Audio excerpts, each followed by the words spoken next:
네, 안녕하세요. 저 한국전자통신연구원의 강경남입니다. 저는 오늘 반도체 공정 기술의 과거와 미래라는 주제로 이제 발표를 할 텐데요. 뭐 특별한 연구 내용이라기보다는 일상생활에서 이제 반도체들이 이제 어떤 것들이 있고 그것들이 이제 어떤 식으로 이제 발전해 왔는지 그런 내용들을 중점적으로 봐주시면 좋을 것 같습니다.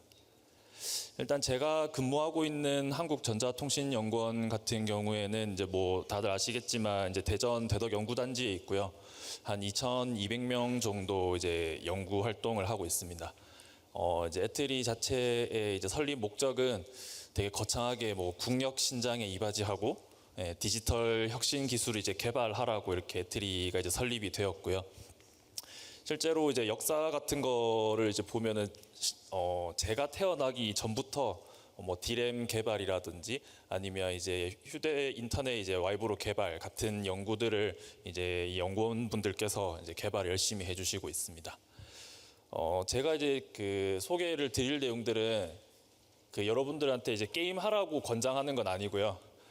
다들 이제 요즘에 이제 어떤 게임들 많이 하시는지 모르겠는데 이제 제가 아는 게임들을 이제 가져왔는데 뭐 게임 내용을 보라는 얘기들은 아니고 예전에 이제 뭐 예를 들어서 이제 롤 같은 경우에 2009년에 발매가 됐는데요.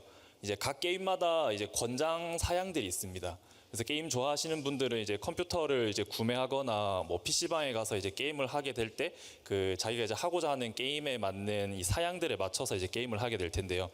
여기에 이제 되게 그 중요한 이제 반도체들이 많이 들어가 있어요. 실제로 이제 각 게임 사양들에서 주요하게 보는 것들이 이제 CPU 그리고 이제 램, 그다음에 이제 하드디스크, 그래픽 카드 이제 이 네 종류를 항상 게임을 하면서 이제 체크를 하게 될 텐데 이제 과거에 출시됐던 게임들에 비해서 뭐 2018년으로 넘어간다든지 아니면 되게 고사양의 그래픽을 요구하는 게임들 같은 경우에는 이 권장 사양들이 굉장히 이제 많이 올라가 있습니다. 이런 그래픽적인 요소들을 이제 많이 빨리 처리하기 위해서 뭐 CPU라든지 그래픽 카드들이 이제 계속 발전을 하고 있고요. 그 발전되는 이제 과정들을 뒤에서 이제 간단하게 소개를 드리려고 합니다. 그래서 이제 방금 말씀드렸던 이런 부품들을 실제 실물로 보게 되면 사실 컴퓨터 안에 다 이렇게 들어있는 거거든요. CPU 같은 경우에는 지금 뭐 사진이 이런 형태긴 하지만 되게 손톱만한 크기의 이제 사이즈로 이제 존재를 하고 뭐 하드디스크라든지 요즘은 뭐 USB는 잘 안 쓰시는 것 같긴 한데 USB 자체도 이제 반도체의 일종이라고 볼 수 있습니다. 그리고 이제 컴퓨터 사양에서 이제 가장 많은 부분들을 차지하는 이제 뭐 아까 그 첫 번째 발표하셨던 분들이 얘기해 줬던 뭐 디램 같은 경우 그리고 요즘은 이제 게임 같은데 가장 중요하게 역할을 하는 이제 GPU 이제 그래픽 카드가 있을 거고요. 이런 것들이 이제 다 반도체라고 보시면 되고 사실 여러분들 생활하는 데 있어서는 이제 없어서는 안 될 그런 부품들이라고 이제 생각하시면 될 것 같아요. 그리고 이제 그 다음에 저 개인적으로는 이제 이 CPU냐 GPU 이런 반도체 이제 두 개가 둘 다 이제 반도체인데 어떻게 이게 두 개가 다른지 좀 설명을 드리고 싶었거든요. 요거는 이제 실제로 이 그래픽 카드를 만드는 엔비디아라는 회사에서 발표를 한 내용인데 CPU랑 GPU의 차이를 되게 간략하게 보여주고 있습니다. 먼저 요 장치가 이제 CPU고요.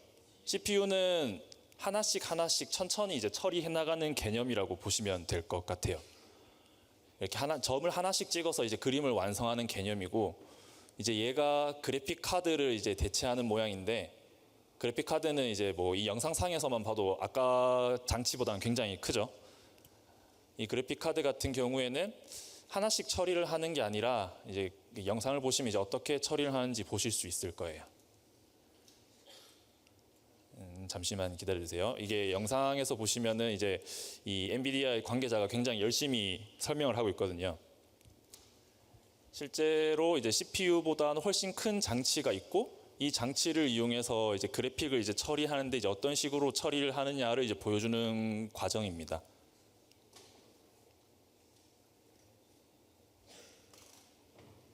아까는 이제 점을 하나씩 찍어서 그림을 만들었다라고 하면 GPU는 이렇게 한 번에 여러 점들을 이제 토출해서 이제 그림을 만드는 방식인데요.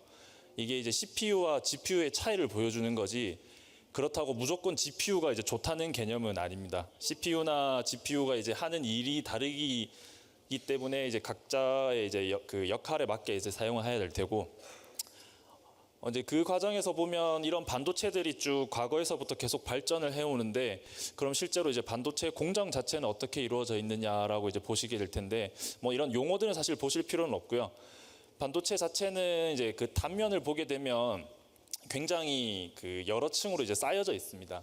이렇게 이제 쌓여가는 과정을 이제 반도체 공정이라고 이제 표현을 하고, 여러 공정들을 이제 반복을 해가면서 얇은 판 위에 저희가 원하는 소자들을 이제 하나씩 쌓아가는 개념이 반도체 공정이라고 보시면 됩니다.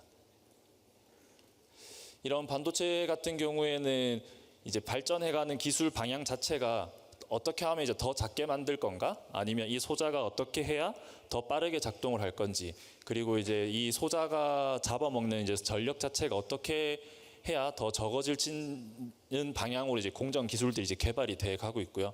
실제로 D램이 개발되었을 당시에서부터 이제 현재의 수준까지는 이 용량 자체가 거의 50만 배 이상 증가했어요.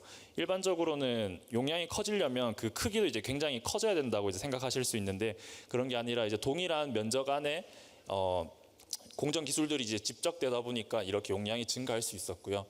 결국에는 애초에 개발되었던 D램 같은 경우에는 한 판에 뭐 한 열대 개의 반도체를 만들 수 있었다라면, 공정 기술이 이제 발전함에 따라서 한 웨이퍼 안에 굉장히 많은 소자들을 만들 수 있게끔 공정 기술들이 이제 발전하고 있다라고 보시면 되겠습니다.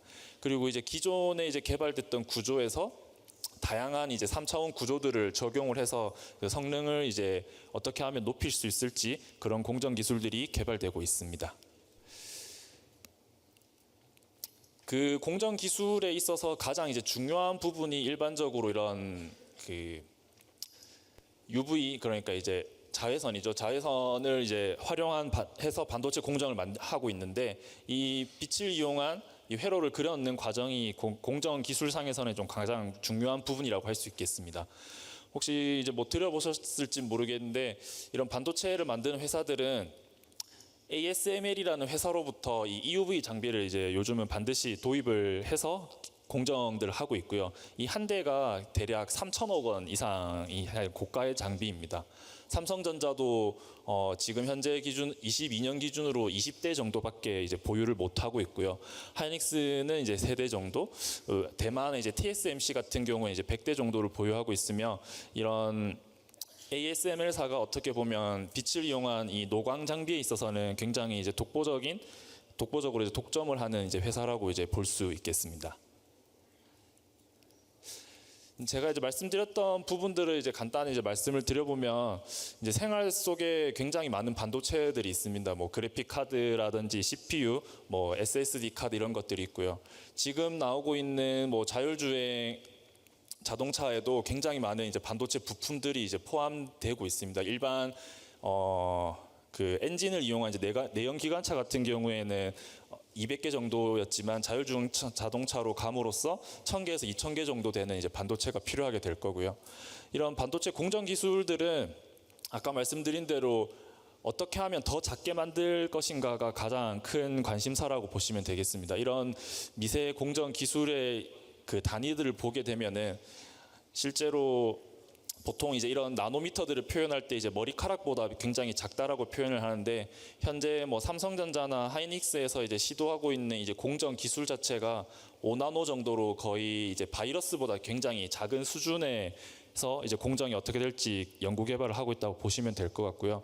아마 이 반도체를 개발하는 사람들은 이거보다 더 작은 소자를 공정을 개발해서 계속해서 더 작은 반도체를 만들기 위해 노력하지 않을까 싶습니다.